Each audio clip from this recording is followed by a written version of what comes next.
बिस्मिल्लाहिर्रहमानिर्रहीम। अस्सलाम वालेकुम। सैयद याहिया हुसैनी आप तमाम देखने वालों की खिदमत में एक बार फिर हाजिर है। सबसे पहले आप तमाम लोगों की चाहत का, मोहब्बत का, खुलूस का बेहद शुक्रिया जो हमारे साथ कनेक्ट है, चैनल को सब्सक्राइब कर रहे हैं और अपनी राय का इजहार कर रहे हैं। एक तरफ पाकिस्तान और इंडिया के दरमियान क्रिकेट हो रही है। एशिया कप में 3 मैच हुए। 5 अक्टूबर को day after tomorrow Asia cup का टूर्नामेंट में पाकिस्तान भारत के 3 मैचों के बाद आईसीसी खवातीन वर्ल्ड कप में पाकिस्तान और भारत की टीमों के दरमियान मैच खेला जाना है।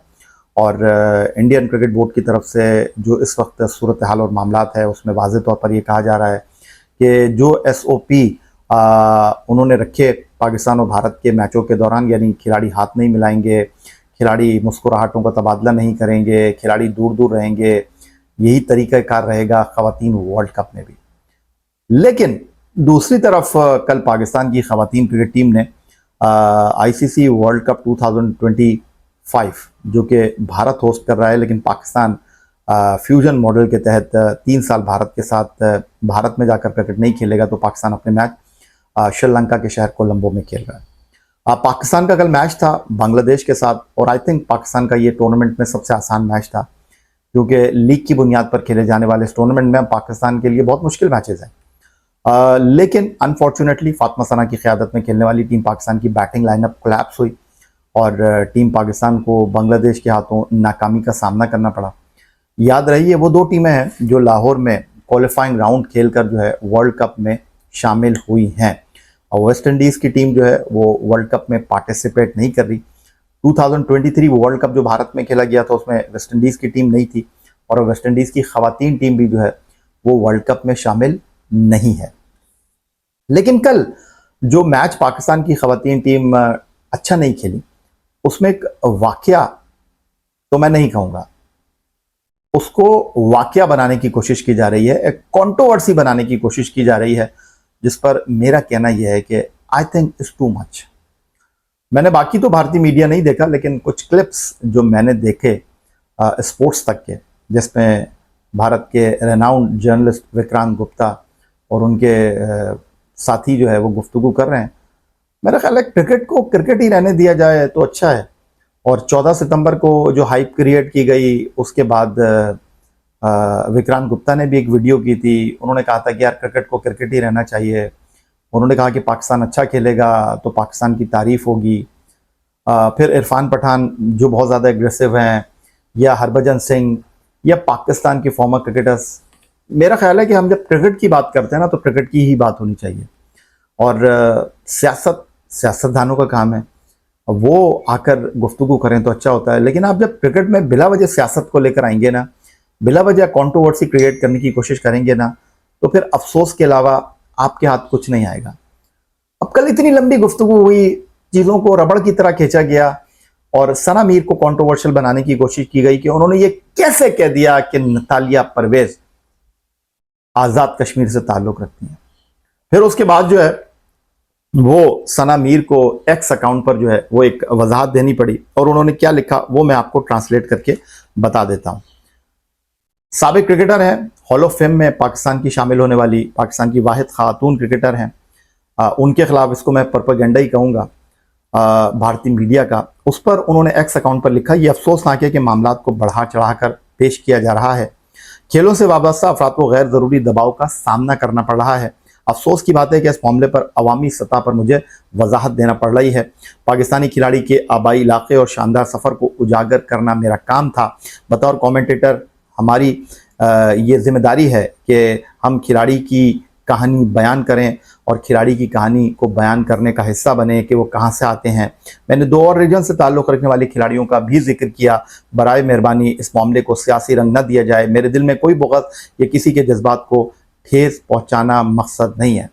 और जिस तरह मैंने आपको बताया कि सना मीर ने पाकिस्तान और बांग्लादेश के मैच में कमेंट्री के दौरान जब नतालिया परवेज बैटिंग करने के लिए आई, तो उनके बारे में कहा कि इनका ताल्लुक़ कश्मीर आज़ाद कश्मीर से है, और कश्मीर का नाम कमेंट्री में लेने पर जो है वो इंडियन मीडिया जो है उसने इसको एक इशू बनाने की कोशिश की है। इंतहाई अफसोस के साथ मुझे कहना पड़ता है कि नॉन इशू को इशू बनाकर जो है वो कहा जा रहा है कि जी सना मीर को माफ़ी मांगनी चाहिए, सना मीर को जो है वो कमेंट्री पैनल से हटा देना चाहिए, जिसकी कोई तुक नहीं बनती, जिसकी कोई सेंस नहीं है। आई थिंक मेरा ख्याल है उसके बाद सना मीर ने जो है वो अपनी इस पोस्ट के साथ जो है वो दो जनाब ऐसी चीज़ें लगाई सबूत के तौर पर। उन्होंने क्रिक इन्फो का एक पेज लगाया जिसमें लिखा हुआ था कि 29 साल 281 दिन उम्र की नितालिया परवेज़ 25 दिसंबर 1995 को आज़ाद कश्मीर पाकिस्तान में पैदा हुई। तो अब उसके बाद जो है हुआ यह है कि उसके बाद एक और उन्होंने लिंक लगाया क्रिकेट वेबसाइट का, यह है क्रिकेट आर्काइव। इसमें भी यही लिखा हुआ है कि आज़ाद कश्मीर पाकिस्तान। लेकिन हुआ कुछ इस तरह कि जब सना मीर ने ये पोस्ट लगाई तो ये क्रिकेट आर्काइव और क्रिक इन्फो दोनों ने जो है वो जनाब लिखा 25 दिसंबर, जहां बॉर्न लिखा हुआ था 25 दिसंबर 1995, बंडाला आज़ाद कश्मीर एंड आज़ाद कश्मीर। और उसके बाद उन्होंने क्या किया, उसके बाद उन्होंने किया कि पाकिस्तान एडमिनिस्ट्रेटेड कश्मीर। ये तो उन्होंने कर लिया, किसके दबाव में किया ये मुझे बताने की और कहने की ज़रूरत नहीं है। लेकिन ये जो कुछ हुआ है इस पर मैं सिर्फ इतना कहना चाहूँगा, विक्रांत गुप्ता बड़े सीनियर सहाफ़ी हैं और सहाफ़ी का काम जो है वो खेल की बात करना है, ख़ास तौर पर एक ऐसे मौके पर जब इंडिया पाकिस्तान क्रिकेट को दीवार से लगाने की कोशिश की जा रही है। सबको पता है कि इंडिया पाकिस्तान क्रिकेट जो है वो दिखती भी है, बिकती भी है, लोगों की तवज्जो का मरकज़ भी बनती है। मेरी पहली मुलाकात विक्रांत गुप्ता से 2004 आईसीसी चैंपियंस ट्रॉफी इंग्लैंड में हुई थी। उसके बाद ऑन एंड ऑफ हम मिलते रहे। 2004 में भारत की टीम पाकिस्तान आई थी तो मैंने कई खिलाड़ियों के विक्रांत गुप्ता से इंटरव्यू करवाए थे। फिर 2005 में जब मैं इंडिया गया था तो उन्होंने हमारे साथ बहुत कोऑपरेट किया था और हमने हमेशा क्रिकेट की ही बात की है। और फिर 2025 इस साल जब चैंपियंस ट्रॉफी हुई तो भारत की टीम पाकिस्तान नहीं आई, लेकिन पाकिस्तान क्रिकेट बोर्ड ने भारत के लगभग कुछ 6 जर्नलिस्टों को, जो मेरी इत्तलात हैं उसके मुताबिक वो पाकिस्तान आए थे। उसमें विक्रांत गुप्ता भी थे और विक्रांत गुप्ता जो पाकिस्तान के मुख्तलिफ यूट्यूबर्स को इंटरव्यू देते रहे, उनको बहुत अच्छे अंदाज में यहाँ पर होस्ट किया गया। वो ताबिश हाशमी के शो में भी आए। उसके अलावा जो है पाकिस्तान में जिस तरह क्रिकेट के लोग जो हैं, क्रिकेट से ताल्लुक़ रखने वाले खिलाड़ी जो हैं, सेलिब्रिटीज़ हैं, विक्रांत गुप्ता को भी पाकिस्तान में जब भी क्रिकेट की बात होती है, पाकिस्तान इंडिया क्रिकेट की बात होती है, मुख्तलिफ चैनल्स लिया करते थे।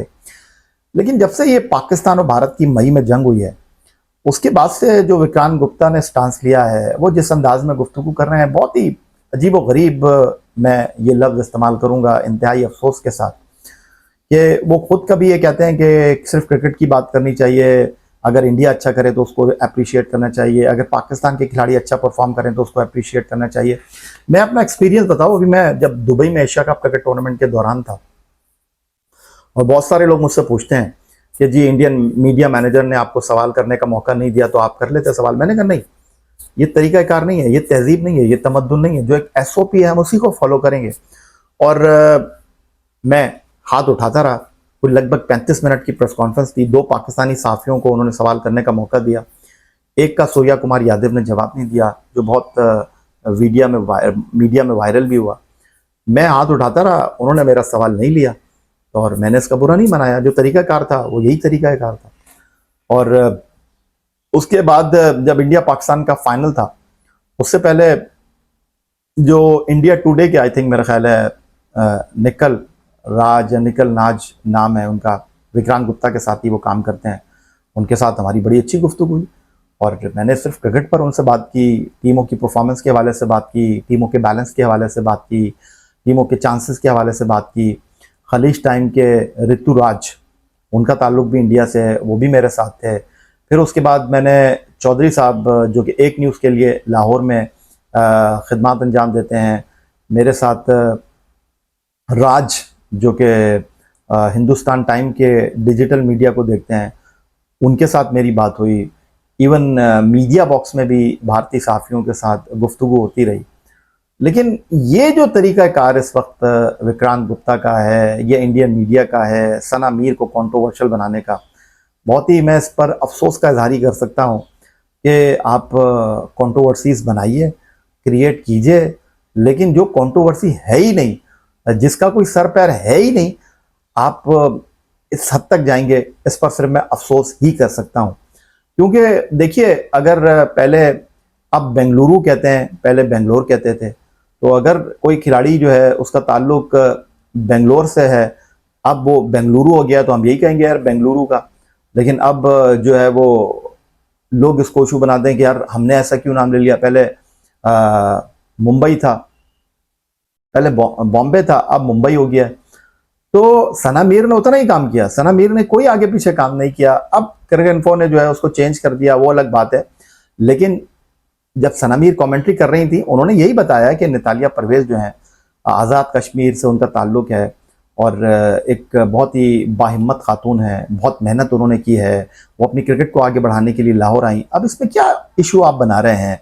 आप इंटरनेशनल क्रिकेट काउंसिल को झंझोड़ रहे हैं, उनको कह रहे हैं कि उनकी कंप्लेन हो गई है और उन्होंने जो है वो क्रिकेट को सियासत में लाने की कोशिश की है। कम ऑन यार, मेरा ख्याल है कि I think it's too much. इसकी कोई सेंस ही नहीं बनती जो कि इस वक्त हो रहा है। बहुत ही अफसोस की बात है, भारत के कप्तान सूर्या कुमार यादव ने प्रेजेंटेशन सेरेमनी में जो सियासी गुफ्तगू की, उसकी पाकिस्तान ने कंप्लेन की। 14 तारीख को बीसीसीआई के एक्स अकाउंट पर जो पोस्ट की गई, वो भी जो है वो सियासी है। कहा जा रहा है कि जी मोहसिन रजा नकवी साहब जो हैं वो हुकूमत का हिस्सा है। भाई वो वफाकी वजीर दाखिला है, आपको अब पता चला है। वो एशियन क्रिकेट काउंसिल के प्रेसिडेंट है, वो तब भी वजीर दाखिला थे। वो आईसीसी की मीटिंग में जाते हैं, वो तब भी वजीर दाखिला थे। तो तब तो उनको कोई एतराज नहीं हुआ। अब कह रहे हैं कि जी हम उनसे ट्रॉफी नहीं लेंगे। अच्छा जी, चलें ठीक है, नहीं लें आप ट्रॉफी, तो फिर आपने जो ट्रॉफी की अनवीलिंग थी उसमें सूर्या कुमार यादव जी जो थे, उन्होंने कैसे हाथ मिला लिया? कैसे जो है वो वीडियो लिंक पर एशियन क्रिकेट काउंसिल के इजलास में राजीव शुक्ला जी शामिल हो गए? कैसे जो है अभी जब एशियन क्रिकेट काउंसिल का एशिया कप के अख्ताम पर इजलास हुआ, वहाँ राजीव शुक्ला हाजिर हो गए वीडियो लिंक के ऊपर, ये कह रहे थे कि जी हमारी ट्रॉफी हमें मिलनी चाहिए। नकवी साहब ने कहा कि बिल्कुल आपकी ट्रॉफी आपको मिल जाएगी, कप्तान को कहिए एसीसी के ऑफिस आ जाए। ग्राउंड में तो उन्होंने ट्रॉफी नहीं ली। तो भाई ये क्या है? इंडियन कैप्टन सूर्या कुमार यादव कह रहे हैं कि जी हमने फैसला किया था। भारतीय क्रिकेट बोर्ड के ऑफिशियल एएनआई पर आकर कह रहे हैं कि हमने उनको ये बोला था। किसकी बात मानी जाए? अब सूर्या कुमार यादव जो है वो इंटरव्यू दे रहे हैं कि जी हम तो ट्रॉफी लेने के लिए तैयार थे, 1 घंटे तक इंतजार करते रहे, हमें तो किसी ने ट्रॉफी नहीं दी। तो साइमन डूल का मेरा ख्याल है वो वीडियो क्लिप मौजूद है जिसमें वो ये कह रहे हैं कि जी इंडियन टीम जो है उसने रिफ्यूज किया है ट्रॉफी लेने से, इसलिए ये तकरीबे तकसीम इनामात खत्म की जाती है। इंडिविजुअल अवार्ड तो मिले ना, कुलदीप यादव लेना आए, अभिषेक शर्मा लेने के लिए आए, उनको ट्रॉफी भी मिली, उनको चेक भी मिला। आई थिंक मेरा ख्याल है कि क्रिकेट को क्रिकेट की तरह ही डील किया जाए। बाकी जो हुकूमतों का काम सियासत करना है, जो सियासतदानों का, भारत में सियासतदान को नेता कहते हैं, उनको सियासत करने दी जाए। अगर सहाफ़ी, खेलों के सहाफ़ी सियासी सहाफ़ी बनेंगे तो फिर अफसोस के अलावा और बात जो है ख़त्म होने के अलावा बढ़ेगी। मेरी कुछ राय थी, मैंने अपनी राय का इजहार किया। उम्मीद करते हैं कि आप इस हवाले से अपनी राय का इजहार करेंगे। चैनल को सब्सक्राइब करना मत भूलिएगा। अल्लाह हाफ़िज़।